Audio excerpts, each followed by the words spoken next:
Hello students, आज हम लोग काइनेटिक थ्योरी का चैप्टर चालू कर रहे हैं। आई होप आपको थर्मोडायनेमिक्स का चैप्टर अब अच्छे से क्लियर हो गया होगा। फिर भी अगर थर्मोडायनेमिक्स के चैप्टर में कोई डाउट आता है तो कमेंट सेक्शन में आप जरूर पूछ सकते हैं।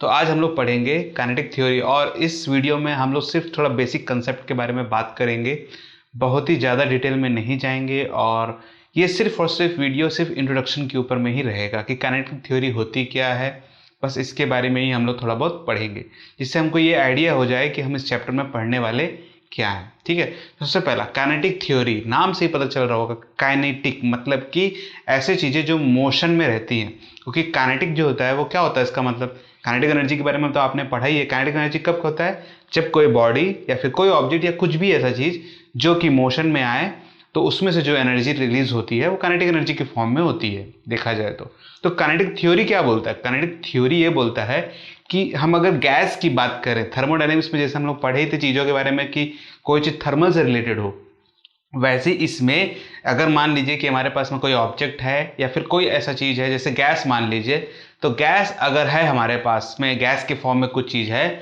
तो वो जब मूव करेगा तो उसमें से उसकी एनर्जी क्या रिलेट करेगी, उसका एनर्जी क्या होगा, इन सभी चीज़ों के बारे में हम लोग डिटेल में पढ़ेंगे। वैसे देखा जाए तो हम 11th में हैं और 11th में बहुत ही ज़्यादा डिटेल में चीज़ें नहीं दी गई हैं, और इसको एक आप ऐसा समझ सकते हैं कि एक बेसिक आइडिया देगा बस आपको कि जो थ्योरी है, मतलब आपकी जो काइनेटिक थ्योरी है वो कैसे रिलेट करेगा गैस के साथ में, सॉलिड के साथ में, इस चीज़ों के बारे में बताएगा। कैसे आइडियल गैस काम करता है, हमारा गैस जो होता है उसकी प्रॉपर्टीज़ क्या होती है, क्या प्रेशर होगा, क्या टेम्परेचर होगा, क्या उसका वॉल्यूम होगा, गैस जो है वो किससे बना हुआ है, इन सभी चीज़ों के बारे में हमको पढ़ना है। डिग्री ऑफ फ्रीडम क्या होता है, मोनो एटमिक, डाई एटमिक, इन सभी चीज़ों के बारे में हम लोग पढ़ेंगे। ठीक है, तो एक चीज़ याद रखिएगा, आप 11th के हिसाब से पढ़ रहे हैं, इसको कॉलेज लेवल के हिसाब से मत कंसिडर कर लीजिएगा, नहीं तो ये चैप्टर कभी ख़त्म नहीं होगा। ये एक ऐसा पॉइंट है। ठीक है, तो काइनेटिक थ्योरी, काइनेटिक थ्योरी मतलब ऐसी चीज़ें जो मोशन में है। तो हमको पढ़ना क्या है इसमें, हमको पढ़ना है गैस के रिलेटेड चीज़ें। तो गैस क्या है, तो सबसे पहला ये पॉइंट निकल के आता है कि गैस होता क्या है। इसको समझने के लिए आपको मॉलिक्यूलर नेचर ऑफ मैटर के टॉपिक को समझना पड़ेगा। तो molecular nature of matter, molecules का जो नेचर है, मतलब ठीक है, तो जो मैटर है, सबसे पहले ये दिमाग में आया लोगों के अभी कि ये जो मैटर है वो होता क्या है, ये गैस जो है वो किससे बना हुआ है, ये दिमाग में सबसे पहले आता है। इसको समझिएगा थोड़ा समझ ध्यान से कि हमें किसी चीज़ के बारे में अगर समझना है, किसी की चीज़ की प्रॉपर्टीज़ को समझना है, प्रॉपर्टीज़ मतलब कि वो कैसे बना हुआ है, उसकी फीचर्स क्या क्या है, तो हम कैसे समझते हैं। एक सिंपल सी बात है, अगर आप समझ लीजिए कि इस मार्कर को ही देख लीजिए, अगर इसको आप समझना चाहते हैं कि ये मार्कर क्या है, कैसे बना है, तो आप क्या करेंगे, इसको खोलेंगे, इसको तोड़ेंगे।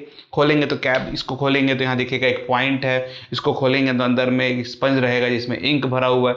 तो जब इसको खोलते हैं तो हमको इसकी प्रॉपर्टी समझ में आती है। वैसे ही जो मैटर है हमारे आजू बाजू, हम जानते हैं कि ये पूरी दुनिया मैटर से ही बनी हुई है। मैटर मतलब कि ऐसा चीज जो कि कुछ वॉल्यूम को जगह रखा हुआ है और उसका कुछ ना कुछ मास है। अब ये बात आती है तो हमारे आजू बाजू में दुनिया भर के मैटर्स पड़े हुए हैं, चाहे वो किसी के भी फॉर्म में हो, चाहे वो स्टील के फॉर्म में हो या फिर प्लास्टिक के फॉर्म में हो, किसी भी चीज के फॉर्म में हो सकता है। ब्लैक बोर्ड का थोड़ा सा हिस्सा ले सकते हैं आप। अब इसको अगर तोड़ा जाए तो इससे निकलेगा क्या, ये दिमाग में हमेशा लोगों के बैठा रहता था। तो इसके बारे में सबसे पहले डेल्टॉन ने बताया, अपना जॉन डेल्टॉन जो हमारे साइंटिस्ट थे, उन्होंने सबसे पहले एक पहल इसके ऊपर रखी कि जो हमारे जितने भी मैटर हैं वो सब एटम से बने हुए हैं और एटम से ही पूरा दुनिया बना हुआ है। और एटम जो है वो एक टीनी पार्टिकल है। क्या है हमारा, टीनी पार्टिकल है। टीनी पार्टिकल मतलब सबसे छोटा चीज है हमारा, और इसी से सारे मॉलिक्यूल, सारा मैटर, सब कुछ इसी से बना हुआ है। जॉन डेल्टॉन ने इसके ऊपर में सबसे पहली एक पहल छोड़ी, और उसके बाद उन्होंने बताया कि जो हमारे मॉलिक्यूल्स हैं, जैसे कि हमारा H2 हो गया जिसको ऑक्सीजन और हाइड्रोजन से बना हुआ है, तो ये सब चीजें बनी हुई, ये सब के सब एटम से बनी हुई हैं। और एटम का भी एक स्ट्रक्चर है, और इसके बारे में उन्होंने ये भी बताया कि अगर आप कोई एलिमेंट लेना चाहते हैं, ठीक है, जो कोई भी एलिमेंट ले, तो वो भी एक एटम से बना हुआ है, और हर एलिमेंट का जो एटम का स्ट्रक्चर है वो एक आपको अलग अलग मिलेगा, उसकी जो प्रॉपर्टीज हैं वो भी आपको अलग अलग मिलेगी। अब इसके बारे में काफ़ी डिटेल में उन्होंने एटॉमिक थ्योरी के ऊपर बात किया कि एटम्स ऐसे होते हैं और सारी चीज़ें उन्हीं से बनी हुई हैं, मॉलिक्यूल्स जो हैं वो भी एटम से ही बने हुए हैं, फिर मॉलिक्यूल से हमारा मैटर्स बने हुए हैं। तो ये सब के सब चीज़ें किससे बनी हुई हैं? ये सब के सब चीज़ें एटम से ही बनी हुई है। किसने बताया था इसको? जॉन डेल्टन ने। जॉन डेल्टन ने इसके ऊपर सबसे पहले अपने एक रिव्यू दिया और इसके ऊपर में काफ़ी रिसर्च चला और अप टू 19th सेंचुरी तक ये काफ़ी पॉपुलर था। अप टू 19th सेंचुरी एक कॉन्क्रीट टाइप से सेंट था। कॉन्क्रीट का मतलब कि जिसे तोड़ा ना जा सके, तो इनकी थ्योरी काफ़ी ज़्यादा पॉपुलर थी और इसके अगर कोई चीज़ बताता है तो उसके ऊपर में चीज़ें लोग खोजने चले जाते हैं कि हाँ ये जो बोल रहा है वो सही है कि गलत है। अभी आप इसको समझ सकते हैं कि आपने कोई बात बोल दी, तो जब उसको बात को बोला जाता है तो उसके ऊपर में बाकी लोग जो बैठे हुए हैं वो भी सोचते हैं, उसके ऊपर एक्सपेरिमेंट करते हैं कि हाँ ठीक है इन्होंने ये बात बोली है तो ये कितना सच है।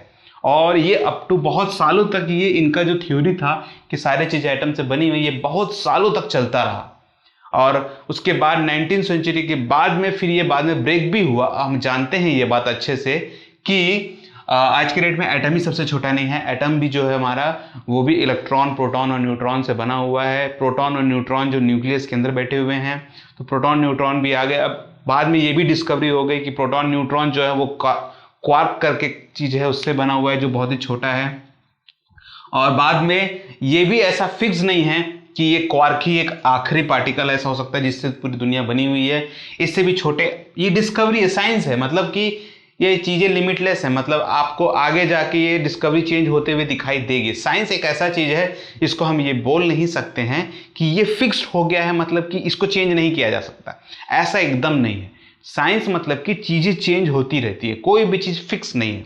इसके ऊपर में एक्सपेरिमेंट्स होते रहते हैं, जैसे जैसे एक्सपेरिमेंट्स होंगे वैसे वैसे चीज़ें आपको सामने आते जाएगी। कौन सोच सकता था ये बात कि एटम जैसा भी कोई चीज़ होता होगा, मैटर हम जो आजू बाजू में देखते हैं ये किसी चीज़ से बना होगा, ये कौन सोच सकता था? तो डेल्टन ने इसके ऊपर पहल रखी और उसके बाद खोजते खोजते खोजते आज हम क्वार्क तक आ चुके हैं। एक ज़माना था कि ये भी मानना मुश्किल था कि एटम जैसा भी कुछ होता है, फिर एटम के अंदर में इलेक्ट्रॉन प्रोटॉन जैसा भी कुछ होता है। अगर हम इसके बारे में आज नहीं सोचते, इलेक्ट्रॉन प्रोटॉन के बारे में भी, तो इलेक्ट्रिसिटी का भी हम समझ लीजिए कि यूज़ नहीं कर सकते थे देखा तो, क्योंकि करंट जो है वो इलेक्ट्रॉन का ही फ्लो है। तो समझ सकते हैं कि डिस्कवरी एक ऐसा चीज़ है, मतलब आप चीज़ों के बारे में खोजते जाइए खोजते जाइए खोजते जाइए। तो डेल्टन ने सबसे पहले एटम के बारे में बताया और उन्होंने बताया कि एक सबसे छोटा पार्टिकल है और उसके बाद फिर मॉलिक्यूल उनसे ही बना हुआ है, मॉलिक्यूल से ही मैटर बने हुए हैं। काफ़ी दूर तक इसके बारे में चर्चा चलती रही। ठीक है, ठीक। उसके बाद में जॉन डेल्टन की थ्योरी को लिया गया और उसके बाद गे लेशिक करके एक आए, स्पेलिंग गलत हो सकती है शायद, और इन्होंने भी जॉन डेल्टन की थ्योरी को लिया। किसकी थ्योरी को लिया? जॉन डेल्टन की थ्योरी के लिए। जैसे मैंने बताया कि कोई शांति से बैठता नहीं है, कुछ ना कुछ तो खोजते रहेगा, तो उन्होंने जॉन डेल्टन की थ्योरी को लिया और एवोगाड्रो लॉ को पकड़ा। तो एवोगाड्रो लॉ क्या होता है? वैसे तो आप इसके बारे में सुने होंगे कि वन मोल में जो क्वांटिटी होती है उसको हम एवोगाड्रो लॉ बोलते हैं, जिसको 6.02 नंबर ऑफ मॉल आपका एटम्स पाए जाते हैं। इसके बारे में ही आपने इसको पढ़ा होगा, पर एक्चुअल में जो एवोगाड्रो थे उन्होंने ये थ्योरी रखी थी कि कोई भी चीज़ जो है अगर उसका वॉल्यूम को फिक्स कर दिया जाए, अगर उसके वॉल्यूम को फिक्स कर दिया जाए, उसके प्रेशर को फिक्स कर दिया जाए, ये कुछ भी हो सकता है, इसके अंदर में गैस हो सकती है, ठीक है, या ये एक सॉलिड फॉर्म में भी हो सकता है। तो इसकी वॉल्यूम को फिक्स कर दिया जाए, इसके प्रेशर को फिक्स कर दिया जाए और अगर इसके टेम्परेचर को फिक्स कर दिया जाए, तो इसके अंदर में जो मॉलिक्यूल्स हैं, या जो एटम हैं वो क्या रहेंगे? फिक्स्ड रहेंगे, कांस्टेंट रहेंगे। एवोगाड्रो ने सबसे पहले इसके बारे में बताया। तो गे लेशिक ने क्या किया? एवोगाड्रो की इस कंसेप्ट को उठाया और जॉन डेल्टन के कंसेप्ट को उठाया, एटम की कंसेप्ट को उठाया और इन्होंने एक थ्योरी रख दी सामने कि अगर हम समझ लीजिए कि कोई एक ऑब्जेक्ट है जिसके प्रेशर को या टेम्परेचर को अगर हम कांस्टेंट रख देते, समझ लीजिए कि हमारे पास में आइडियल गैस का एक इक्वेशन है PV = μRT, और अगर हम इस टेम्परेचर को कांस्टेंट रख दें तो हमें प्रेशर जो है वो एक डायरेक्टली प्रोपोर्शनल टू कांस्टेंट को आप के मान सकते हैं अपॉन वी मिल सकता है। मतलब हम टेम्परेचर को कांस्टेंट रख दिए तो हमें प्रेशर और वॉल्यूम में चेंज दिखाई दे सकता है, या फिर हम वॉल्यूम को अगर कांस्टेंट रख दें तो pressure is related to temperature के रिलेशन में आ सकता है। तो इस टाइप की इन्होंने थ्योरी फिर आज में बताई, और इससे हम किसी भी मैटर का या फिर आप बोल सकते हैं किसी भी गैस का हम प्रेशर के बारे में बता सकते थे, हम टेम्परेचर के बारे में बता सकते थे, हम वो कितना जगह लेगा, कितना वॉल्यूम लेगा उसके बारे में बता सकते थे। अगर टेम्परेचर में चेंज आ रहा है तो उसके बारे में बता सकते हैं। टेम्परेचर में चेंज आने का मतलब क्या होता है कि आपके जो पार्टिकल्स है वो कुछ एनर्जी को एक्वायर्ड कर रहे हैं और वो मोशन में आ गए हैं। इन सभी चीज़ों के बारे में हम लोग कुछ कुछ जानने लग गए थे गेलेसिक की थ्योरी के हिसाब से। तो ये था हमारा नॉर्मल डिस्क्रिप्शन कि काइनेटिक थ्योरी कैसे रिलेट करती है। मतलब कि कोई भी ऑब्जेक्ट जिसमें मोशन आ जाए, कुछ एनर्जी आ जाए, और उसके नेचर के बारे में, तो उसके नेचर के बारे में समझने के लिए हमको क्या समझना पड़ेगा कि वो चीज़ें पहले बनी किससी हैं, तभी तो हम बता पाएंगे कि ना हाँ कि वो कितना एनर्जी ले सकता है। एनर्जी मतलब टेम्परेचर के फॉर्म में, आप हीट के फॉर्म में इसको देख सकते हैं। थर्मोडायनेमिक्स में हम लोग एनर्जी के बारे में काफ़ी कुछ पढ़े हैं हीट के फॉर्म में। ओके है, ठीक है। तो आई होप एक ये बेसिक भी आपको थोड़ा बहुत समझ में आ रहा होगा। देखिए बहुत ज़्यादा दिमाग इसमें लगाने की टेंशन नहीं है, मतलब बस इतना सही है कि कौन सा चीज़ कैसे रिलेट करता है चीज़ों से। ये कि थियोरेटिकल पार्ट है, ये एक बार एक दिमाग में एक बार ये सेट हो जाता है कि हाँ ये ऐसे बना हुआ है। तो एवोगाड्रो ने इन चीज़ों के बारे में बताया, तो ये एक बेसिक प्रॉपर्टीज हो गई। कभी भी कोई बोलता है ना कि बेसिक प्रॉपर्टीज बताइए, बहुत लोग ये सोचने लग जाते हैं, बहुत लोग रट्टा मारने लग जाते हैं, अरे प्रॉपर्टीज इसकी क्या है, ये तो नहीं है, ये तो नहीं है, भूल गए, ऐसा ऐसा। आप बेसिक समझिए उसका कि वो थ्योरी जो है, वो जो ऑब्जेक्ट है वो क्या बोलता है। अभी आप किसी भी चीज़ के बारे में, मान लीजिए गैस के बारे में आप जानना चाहते हैं, तो उसकी प्रॉपर्टीज को आप कैसे समझेंगे। एक एग्जाम्पल आपको बताता हूँ मैं। मान लीजिए कि हमारे पास में कोई गैस है, ठीक है, और ये एक फ्रीली घूम रहा है, तो हम क्या क्या जान सकते हैं इसकी प्रॉपर्टीज में। पहला कि ये कितना जगह लेता होगा, इसके पास एनर्जी आई होगी, तो ये ऐसे मोशन में रहता होगा, ये मूव करता होगा ऐसे ऐसे, तो इसका मोशन कैसा होगा, पहला। दूसरा, मोशन के टाइम पे इसकी वेलोसिटी कितनी होगी। तीसरा, अगर ये गैस दूसरे गैस के पास में से मॉलिक्यूल है, आजू बाजू में है, तो ये ड्रैग जरूर करता होगा, तो इसकी विस्कोसिटी कितनी होगी, ये भी एक प्रॉपर्टी हो गई। फिर ये फैलता भी होगा तो इसका डिफ्यूजन कैसा होगा, ये सब प्रॉपर्टीज हैं इसकी। फिर ये एक दूसरे से टकराता भी है कि नहीं टकराता है, एक गैस दूसरे गैस से टकराता होगा तो इसके बीच में अट्रैक्शन आता होगा कि नहीं आता होगा। अगर अट्रैक्शन आता है तो क्या रिपल्सन आता है कि नहीं आता है। ये सब के सब क्या है, इसकी प्रॉपर्टीज हैं। बस आपको इन बेसिक चीजों को समझना है और फिर थ्योरी लिख देना है, आपका थ्योरी कंप्लीट हो जाता है बहुत सिंपल तरीके से, आपको कुछ रटने की जरूरत नहीं है। तो एक गैस मतलब क्या, ठीक है।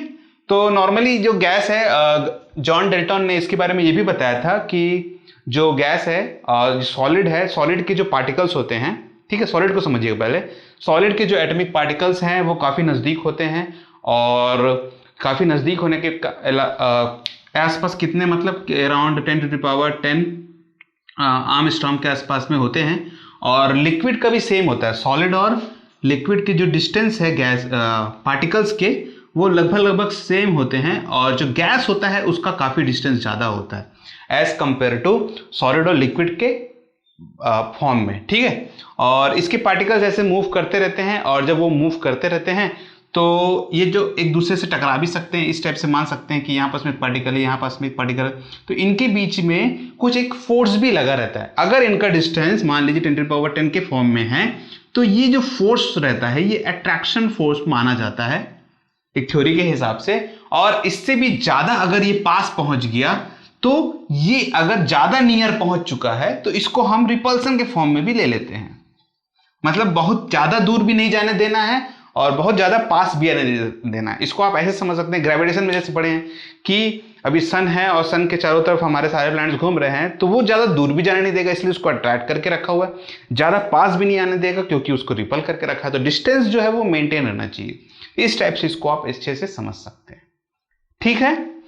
ठीक है, ये तो बेसिक स्ट्रक्चर हो गया। फिर गैस जो है हमारा वो काफी डिस्टेंस पे रहता है, और नॉर्मली एक दूसरे से कोलाइड नहीं होता है। मतलब एक गैस जो है, ये तो कोलाइड होते रहते हैं, आजू बाजू में एकदम पास में रहते हैं, पर गैस का जो डिस्टेंस है वो काफी ज्यादा रहता है। इसको आप ऐसे समझ सकते हैं, मान लीजिए कि ये हमारा चैम्बर है, इसमें गैस पार्टिकल यहाँ है, गैस पार्टिकल यहाँ है, ये गैस पार्टिकल यहाँ है, गैस पार्टिकल है, ओके।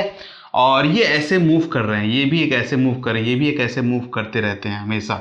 अब जब ये मूव करते रहते हैं तो इनका क्या है कि ये एक एवरेज समझ लीजिए कि ये वाला इससे टकरा भी सकता है और नहीं भी टकरा सकता। मान लीजिए कि अगर टकराता है, ठीक है, और ये चैम्बर है, तो जब ये इससे टकराएगा तो ये अपनी एनर्जी इसको प्रोवाइड करेगा और ये अपनी एनर्जी कुछ लॉस कर देगा, मतलब कि इसकी जो वेलोसिटी है वो लॉस कर जाएगी। ऐसे काइनेटिक के फॉर्म में समझिएगा ना, काइनेटिक का जो इक्वेशन होता है हाफ mv स्क्वायर होता है, तो v जो है वो ये अपनी खो सकता है, ये इसको दे सकता है, बट देखिए समझिएगा ना, वेलोसिटी अपनी खो सकता है, बट इस पूरे सिस्टम का अगर एक एवरेज निकाला जाए, क्या निकाला जाए, एक एवरेज आउट निकाला जाए, तो वो हमको कांस्टेंट मिलती है। मतलब इस पूरे सिस्टम का एक एनर्जी के फॉर्म निकाला जाए तो वो हमें एक कांस्टेंट मिलता है, ठीक है। और इस पे एक और कंसेप्ट है जिसको हम लोग बाद में डिटेल में भी पढ़ेंगे, जिसको हम फ्री मीन पाथ बोलते हैं।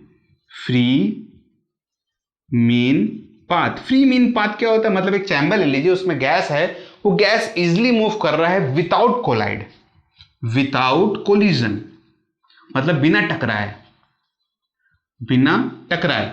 तो जब वो बिना टकराए ऐसे मूव कर सकता है तो उसे हम बोलते हैं फ्री मीन पाथ। ओके है, इसके बारे में हम लोग डिटेल में पढ़ेंगे, तो ज्यादा मत सोचिएगा इसके बारे में भी कि इतना सही बस बताया सर, इसके बारे में डिटेल में है लास्ट में एकदम, ठीक है। तो आई होप आपको अब ये बेसिक थोड़ा बहुत आइडिया हो रहा होगा कि कोई सिस्टम है तो वो सिस्टम किससे बना हुआ है, मॉलिक्यूलर नेचर क्या होता है, एटम क्या होता है, एटम के बाद में ये चीजें कैसे हम सोचे कि ये एटम से बनी हुई हैं। बाद में ये कंसेप्ट फिर ब्रेक भी हुआ 19वीं सेंचुरी के बाद में, जब मैक्सवेल आ गए और काफी बड़े बड़े साइंटिस्ट आ गए इस पॉइंट पे, जैसे कि मैक्सवेल आए थे, फिर बोल्ट्जमैन, कांस्टेंट आए थे, ऐसे बहुत सारे साइंटिस्ट थे, लिमिटलेस साइंटिस्ट थे जिन्होंने इसके बीच में इंटरफेयर किया और बाद में फिर हमें चीजें पता चलती गई और चीजें ब्रेक होती गई और चीजों का आविष्कार होते गया। और ये कभी रुकने वाला भी नहीं है, ये साइंस है और साइंस कभी भी रुकता नहीं है। नेचर हमेशा हमें सरप्राइज करता रहता है कि नई नई चीजें हमारे आजू बाजू चीजें दिखाई देती रहती है। आज के डेट में आप देखे होंगे कि आप ऐसी ऐसी चीजें आजू बाजू में देखे होंगे, साइंटिस्ट लोग इतनी अलग अलग टाइप की डिस्कवरीज कर रहे हैं कि हम सोच भी नहीं सकते हैं। अभी आप इसके बारे में जानते होंगे कि पुराने टाइम पे हम लोग किसी भी चीज को देखने के लिए हम क्या करें, हम एक मैग्नीफाइंग ग्लास लेते थे, उसको जूम करके देखते थे। अब वो मैग्नीफाइंग कितना कर सकते थे, तो उसके बाद में माइक्रोस्कोप आया, उसके बाद कंपाउंड माइक्रोस्कोप आया, फिर भी उनकी जो क्षमता थी किसी को भी क्लोजनेस से देखने के लिए कि कितना क्या है उसके अंदर में, किससे बना हुआ है, इतना डिटेल में हम लोग नहीं समझ पाते थे। तो ये एटम तो बहुत दूर का बात है, पर आज की डेट में हमारे पास में इलेक्ट्रॉन माइक्रोस्कोप है, टनल माइक्रोस्कोप करके एक होता है, इनसे हम लोग इतना डेप्थ में चीज़ों को देख सकते हैं, मतलब एटम को भी देख सकते हैं, उसके अंदर में इलेक्ट्रॉन देख सकते हैं, प्रोटॉन देख सकते हैं, इन सभी चीज़ों को भी देखा जा सकता है, इतना जूम कर दिया जाता है। तो ये सब के सब साइंस की ही देन है। तो आप इसको फील कर सकते हैं कि साइंस एक ऐसा मतलब चीज़ है कि समझ नहीं सकते हम, साइंस मतलब नेचर है और इसे समझना इतना आसान नहीं है, ठीक है। तो आई होप आपको अब भी थोड़ा बहुत आइडिया हो रहा होगा। तो इस वीडियो को अब यहीं क्लोज करेंगे। मैंने बताया था कि इसको हम लोग बेसिक थ्योरी के हिसाब से ऐसे समझेंगे। अगले वीडियो में हम लोग गैस के लॉ के बारे में पढ़ेंगे और जो गैस है उस पर वो कैसे बिहेव करता है, फिर बोयल्स लॉ ने इनके बारे में क्या बताया, चार्ल्स लॉ ने इसके बारे में क्या बताया, फिर बाद में हम लोग kinetic theory of ideal gas के बारे में पढ़ेंगे, फिर गैस के बाद डिग्री ऑफ फ्रीडम के बारे में भी हम लोग पढ़ेंगे कि डिग्री ऑफ फ्रीडम कैसा होता है, कोई भी जो एटम है, एटम से मॉलिक्यूल बन रहा है तो वो कैसे मूव करता है, डाई एटमिक क्या होता है, मोनो एटमिक क्या होता है, ट्राई एटमिक क्या होते हैं, इन सभी चीज़ों के बारे में हम लोग डिटेल में इस चैप्टर में तो पढ़ेंगे, ठीक है। और फ्री मीन पाथ भी हमारा बचा हुआ है।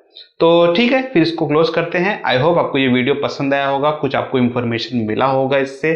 अगर आपको पसंद आया वीडियो तो इसे लाइक और शेयर जरूर कर दीजिएगा, जिससे ज़्यादा लोग पास पहुंच पाए। और अभी तक हमारे चैनल से आप नहीं जुड़े हैं तो सब्सक्राइब करना बिल्कुल भी ना भूलें। Thank you for joining this video. आपका दिन शुभ रहे।